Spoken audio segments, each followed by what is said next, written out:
Okay. Good morning. Happy Saturday. This morning, we're going to be discussing the health disparities of unhoused people living in New Orleans. My name is Rhi Reed. I use they, them pronouns, and I'm a third-year occupational therapy student.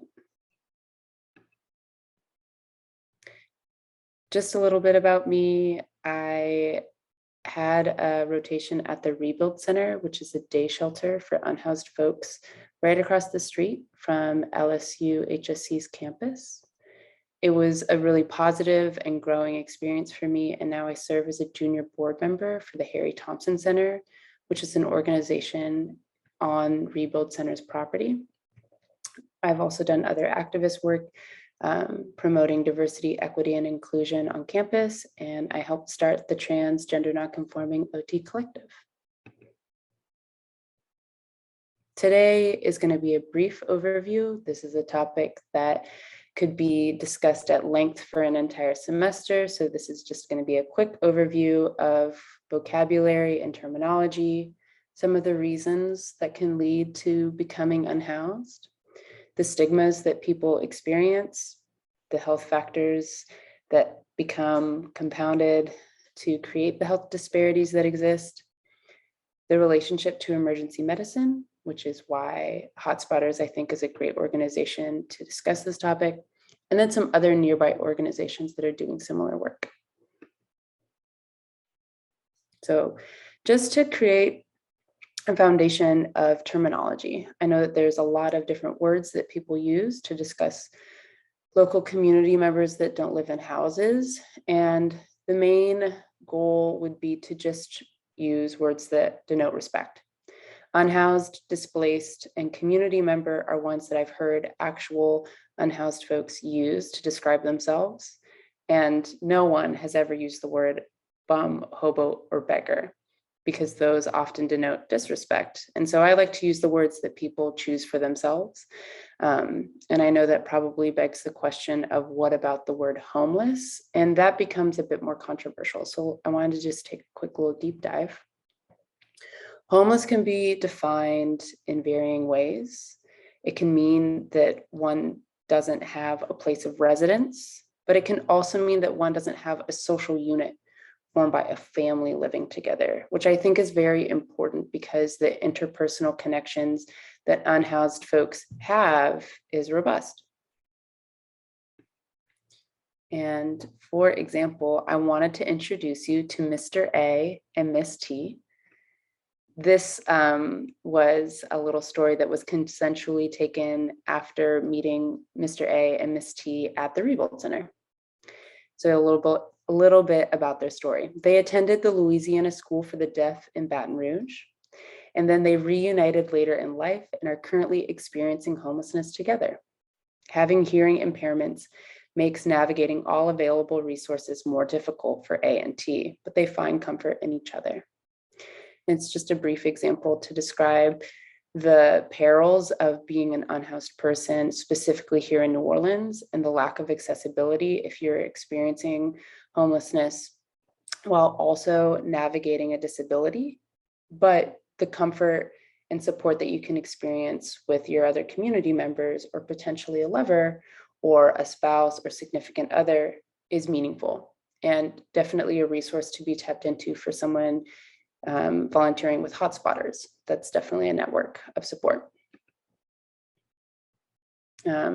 So why are people unhoused? It's very complicated. It's usually not a single standalone reason, like didn't have enough money to pay rent and therefore got evicted. The most common thing that I experienced was a broken family tie. So there was something along the road at some point, maybe it was because of family differences or like just disagreements that made the person become disconnected with their family. Or it might be something more insidious, like the person's sexual identity is not accepted in their family, and so therefore they were kicked out of their house. And then a lot of folks that I met were victims of domestic abuse, and they were fleeing the hostile and violent situation. Other things that I experienced were a variety of the rest of the four that aren't in that gold rectangular box.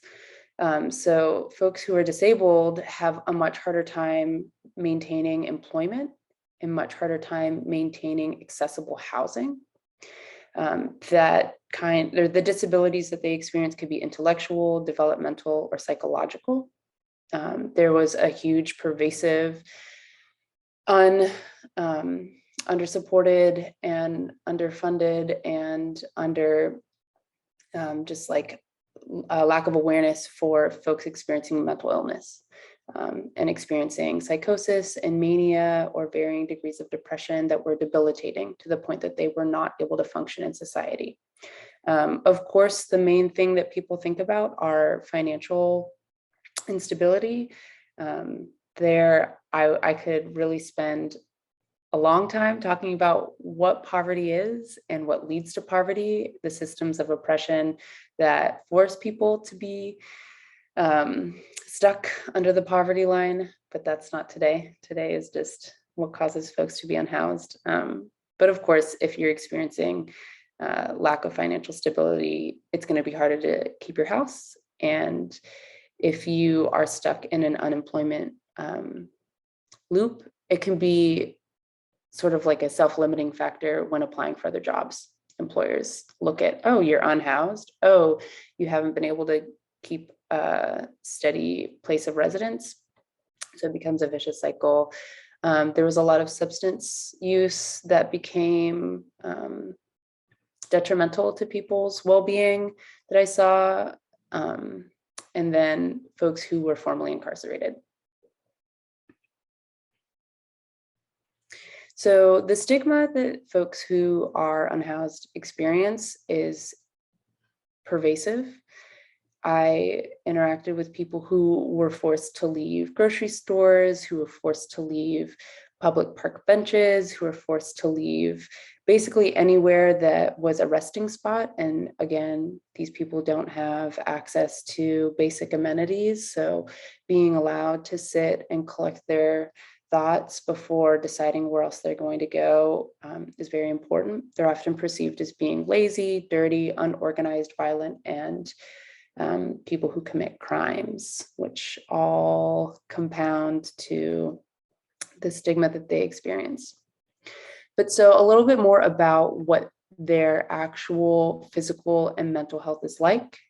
I was sort of acting as a case manager and patient liaison when I did my rotation at the Rebuild Center.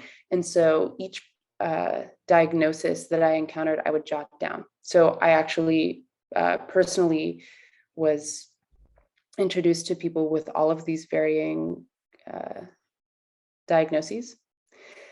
And I'm sure you're thinking of the amount of difficulty it would you would experience getting care if you were just a person navigating cancer. But then imagine navigating cancer care while being unhoused is very difficult. Paying for prescriptions is very difficult. There's also the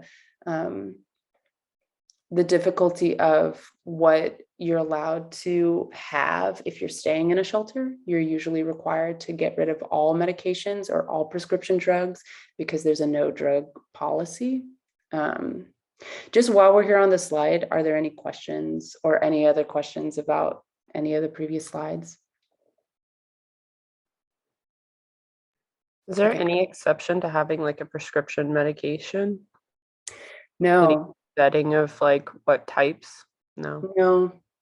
So if someone is experiencing congestive heart failure, this is a true story that I was helping someone navigate. They were experiencing congestive heart failure and they were required to dump out all of their medications. They didn't have a primary care physician because they were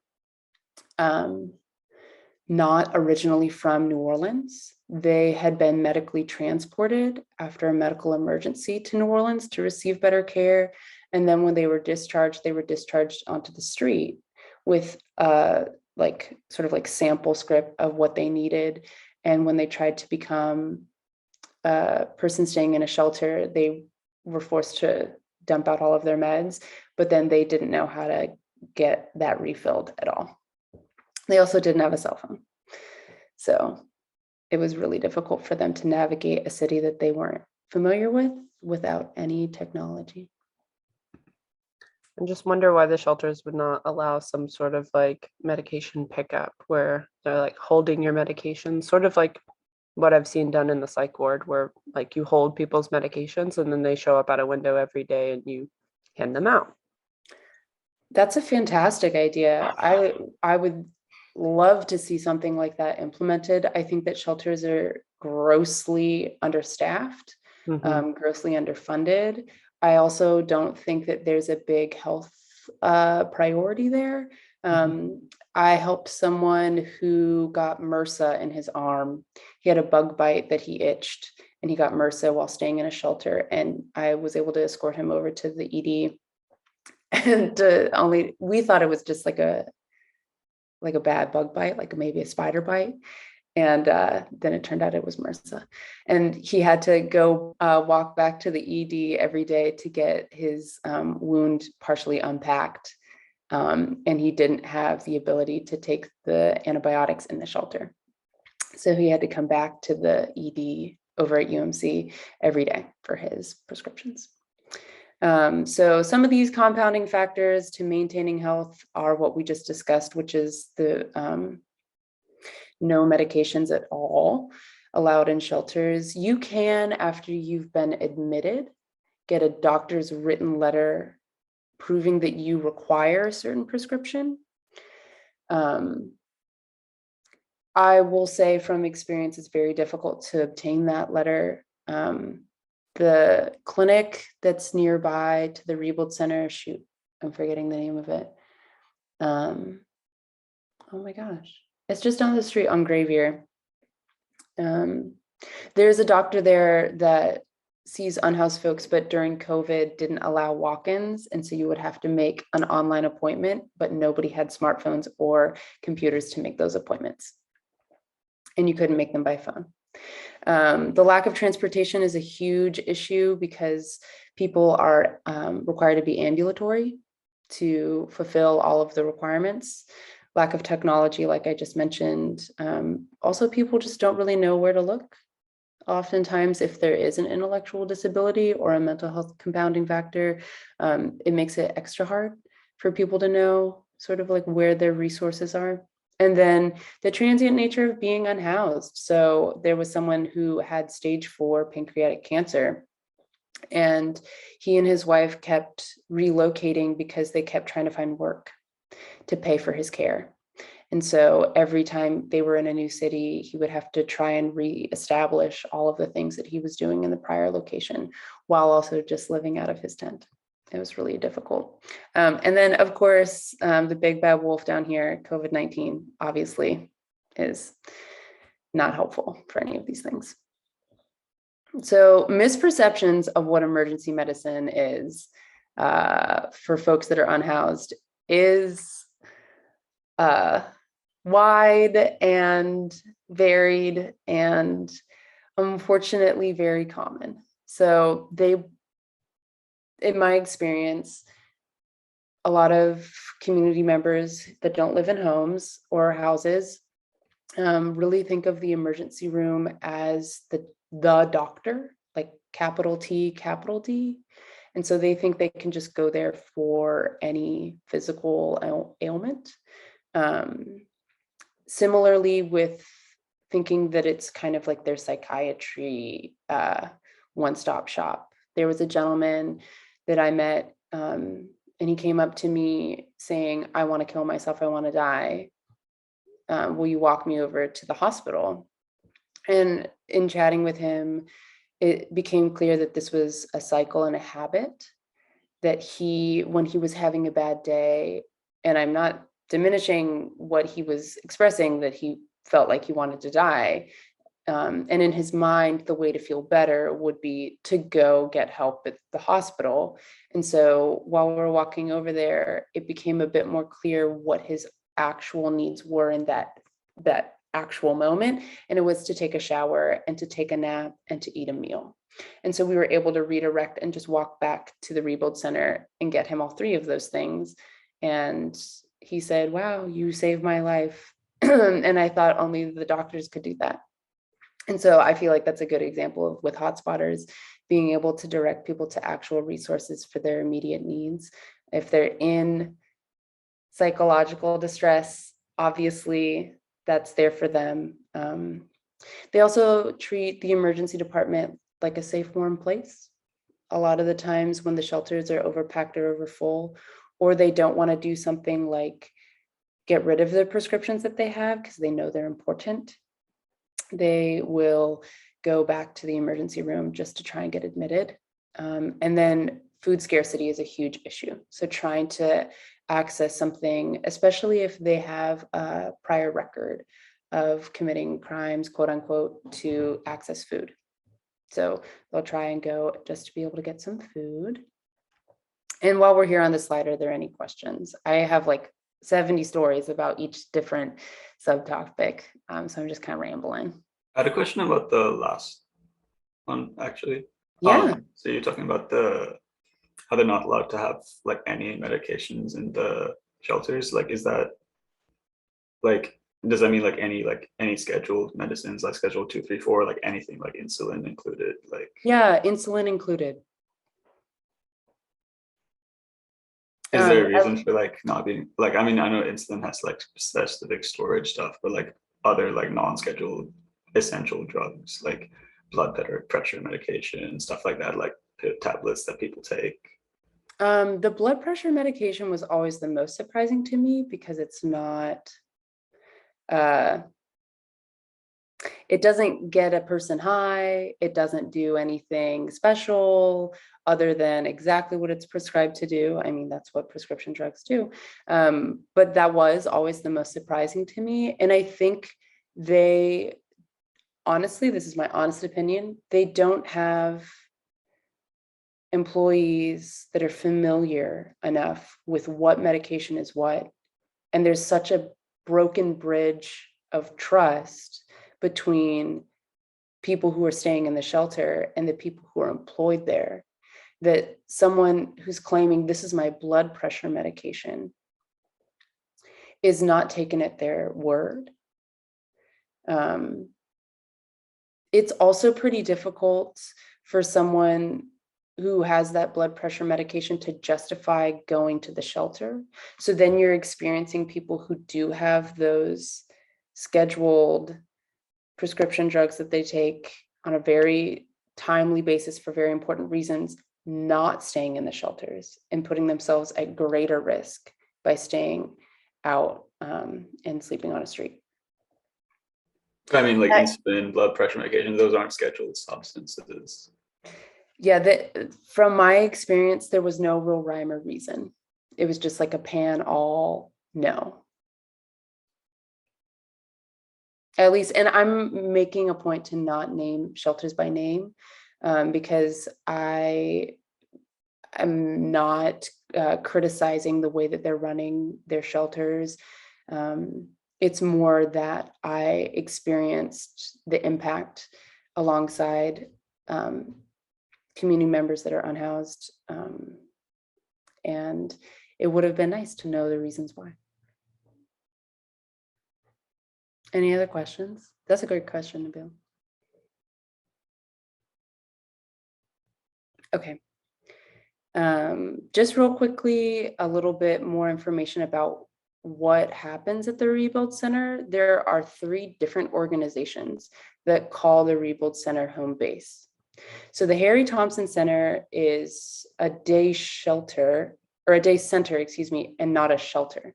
So they offer 30-minute showers, access to restrooms. There's a phone room that a person can sign up for 20 minutes on the phone.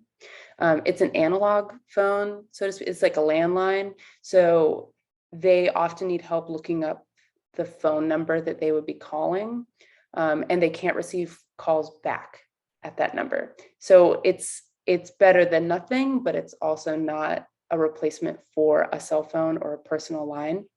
They have case managers there The case manager's hands can become a bit like tied behind their back, because the case managers are really looking for people who will require permanent supportive housing over the span of 12 months. So to gain access to housing here in New Orleans, you have to be documented as an unhoused person for 12 months, meaning you have to get a letter saying that you are unhoused, and you have to have 12 of those letters. You also have to have a diagnosis in your file that renders you disabled to some degree, whether it be mental or physical, and you have to show sort of like extreme need.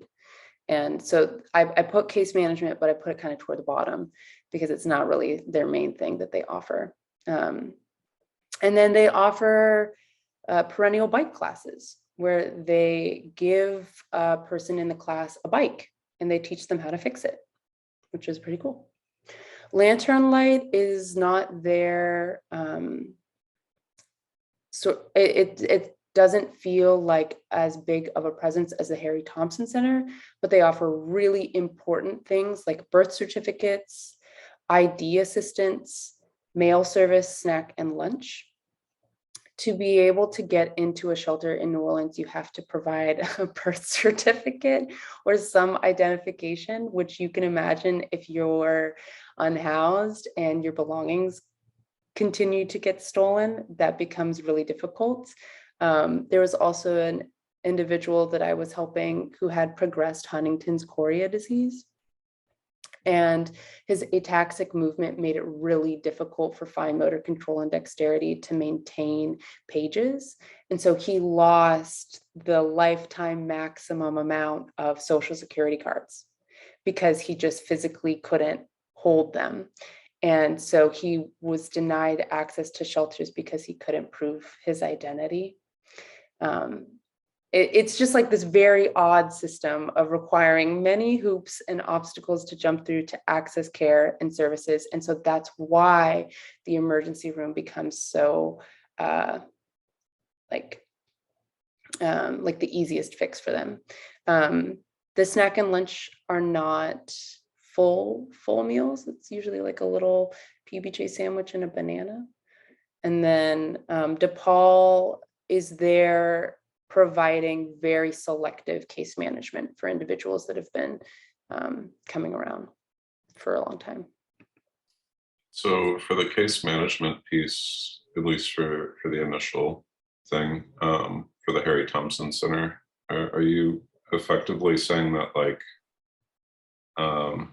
maybe someone shows up there and case management's like, let's get the ball rolling so that a year from now we can get you some housing assistance, but like it requires a year of proven homelessness and they might not have established that proof upon showing up? Yeah, so I was a bit pushy. I tried to get people to tell me why it was 12 months and not sooner. And no one could give me a concrete answer, it seemed. And it's a very circuitous path on top of that they are not allowed to disclose. Because at one point I was going to make a flowchart poster and put it on the outside of the rebuild center. So for people, because they're also only open in the morning. So for people that would arrive in the afternoon, the doors closed, there's no information about accessing housing beyond meeting with someone. So I was going to make like a informational chart, and got told that wasn't allowed, that you're not allowed to tell people what the actual hoops are.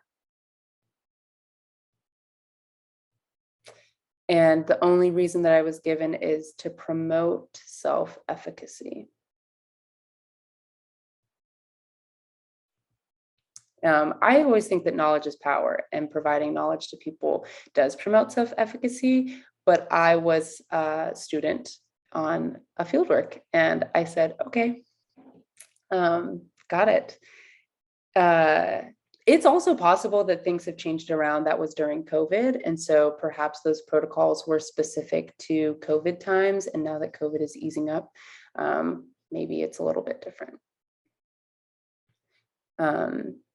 I just wanted to give a brief snapshot of 4 people that stood out to me. I mentioned a couple of them just because I felt like their stories were unique. So Mr. M had been jumped in Alabama and taken out to the woods. And so he was found 3 days later with like sunburn, 3rd-degree burns because he had just been left out. And he was medically transported to New Orleans for care. And he was transported without a phone, a wallet, or any money. And he'd never been to New Orleans before. So a lot of that was trying to access his medical records to prove that he qualified for, at that point, he then qualified for disability. But he was like, I don't know what hospital I was at. I don't know how to call anyone. I don't know any phone numbers. So it was a lot of case management in that way. Different than Mr. J, who couldn't keep up with the cost of chemotherapy for his pancreatic cancer and was unable to keep a job due to poor visual appearance and fatigue. So that was just kind of like an ongoing chronic care situation where he needed ongoing help. Miss JB had a few different amputated portions of her limbs and definitely expressed a lot of symptoms that were similar to bipolar 1, but it wasn't diagnosed. And because of her general experience being very traumatic while living as an unhoused person, she was very resistant to care. I think that she could have long ago been housed, but because she had become disillusioned to the systems that claimed to help her, she often just went to the emergency room as like a checkup or check-in. And then lastly, Mr. B was a very young person to be an unhoused folk or an unhoused person amongst the rest of the folks that I was interacting with. And it was confusing to me at first. And then it became more clear that the mental health component was the main limiting factor for him. His anxiety made it so that he wasn't able to work, and he lost his job due to COVID. And his family had a particular stigma against unhoused folks, and so they wouldn't help him after he lost his job. And so instead, he just spent time reading in the park. But the good news is that Mr. B has now become housed with permanent supportive housing, and he will continue to receive permanent supportive housing for the rest of his life, which is really awesome. Okay, I think I talked at length, 30 minutes. So I will stop rambling. I will stop